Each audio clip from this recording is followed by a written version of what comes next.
Ya, assalamualaikum warahmatullahi wabarakatuh, Sobat Nizam ya. Kembali lagi siang ini saya ingin bercerita atau saya ingin melanjutkan hadis dari kitab Usfuriyah begitu ya. Kalau memang sebelumnya mengenai anjuran untuk mengharap surga dan menjauhi neraka, kali ini yakni hadis mengenai anjuran untuk zuhud di dunia. Langsung saja, bismillahirrahmanirrahim, dari Ja'far bin Muhammad, dari bapaknya, dari kakeknya. Ia berkata, Ali bercerita kepadaku bahwa pada suatu hari Ali pulang ke rumah dari rumah Nabi ya, hingga ia masuk menemui Fatimah yang sedang duduk memintal, sementara Salman Al-Farisi sedang memisah-misahkan bulu domba. Ali berkata, "Hai perempuan mulia, apakah engkau punya makanan untuk suamimu?" Fatimah menjawab, "Demi Allah, aku tidak punya sesuatu, akan tetapi ini ada 6 dirham yang diberikan Salman kepadaku sebagai upah memintal," gitu ya. Jadi pada hari itu Fatimah hanya mempunyai uang dari upahnya memintal, sedangkan itu hanya untuk dibelikan makanan untuk anaknya yakni Hasan dan Husain seperti itu. Lalu keluarlah Ali ya. Namun ketika keluar bertemulah dengan seorang laki-laki yang berkata, siapa yang mau menghutangi Allah dengan piutang yang baik? Lalu Ali mendekat ya, dan memberinya 6 dirham. Jadi uang 6 dirham yang akan digunakan untuk membeli makanan untuk Hasan dan Husain ini diberikan pada laki-laki tersebut. Nah, lalu pulanglah Ali ya tanpa membawa makanan apapun. Lalu Fatimah bertanya, "Wahai Ali, wahai Bapak Husain, mana makanannya?" Dan Ali kembali tanpa membawa makanan, dengan tangan kosong seperti itu ya, dipisahkan. Lalu Ali menjawab, "Hai perempuan mulia, uang itu telah kupinjamkan kepada Allah." Lalu Fatimah berkata, "Engkau benar, Ali." Lalu pergi menuju rumah Nabi begitu ya. Namun di tengah perjalanan Ali bertemu seorang laki-laki ya.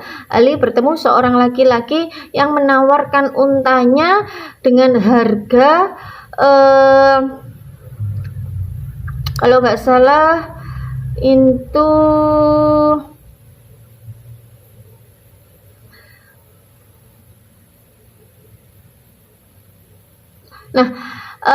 ternyata begini ya, ketika Ali keluar itu Ali bertemu seorang laki-laki yang ingin menjual untanya. Namun Ali berkata bahwa aku tidak punya apa-apa untuk membeli unta tersebut. Lalu laki-laki tersebut berkata, "Bayarlah di kemudian hari," seperti itu. Lalu Ali membawa unta itu di dalam perjalanan begitu ya. Di dalam perjalanan Ali bertemu seorang Arab yang ingin membeli unta tersebut.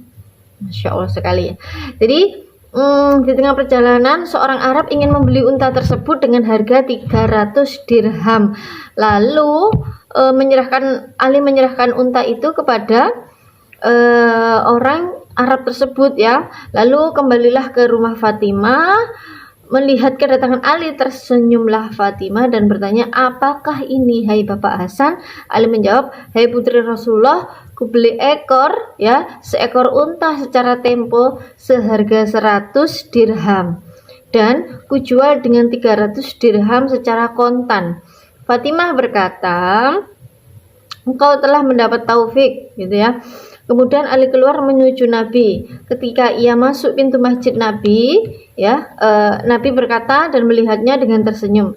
Setelah tiba dan memberi salam, Nabi bersabda, "Apakah engkau yang menceritakan kepadaku, ataukah kau yang akan menceritakan kepadamu? Ataukah aku yang akan menceritakan kepadamu?" Ujar Nabi ya. Lalu Ali berkata, "Baginda saja yang menceritakan kepadaku." Nabi bertanya, "Hai Bapak Hasan, tahukah engkau siapa orang dusun yang menjual unta kepadamu dan orang dusun yang membeli unta darimu?" Allah menjawab, "Allah dan Rasulnya lebih mengetahui."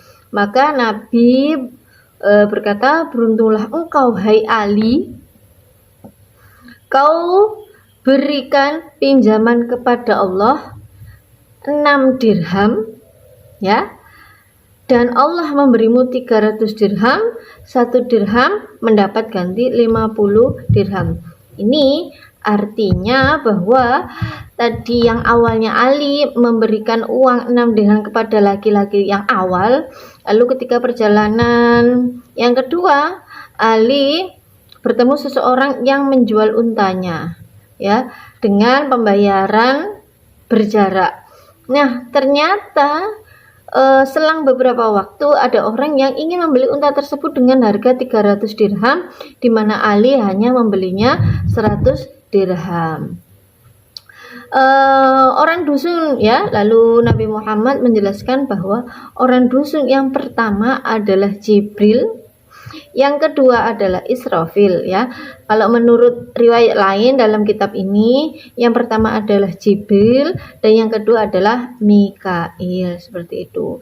Diriwayatkan dari Mahlul Asyami rahimahullah, ia berkata, apabila orang mukmin bersedekah dengan keridhaan, berserulah neraka, Tuhanku, izinkanlah aku bersujud kepadamu sebagai tanda syukur. Engkau telah membebaskan salah seorang dari umat Muhammad dari siksaku. Aku malu kepada Muhammad untuk menyiksa seseorang dari umatnya, sedangkan aku harus patut kepadamu.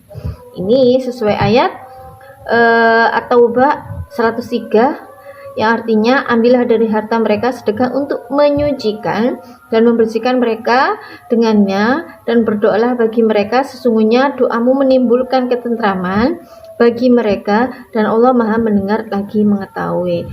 Nah, di sini banyak sekali ya hadis-hadis atau ayat-ayat yang berhubungan dengan sedekah seperti itu. Insya Allah kita lanjut part berikutnya biar tidak terlalu panjang. Tunggu video selanjutnya. Mohon maaf. Assalamualaikum warahmatullahi wabarakatuh.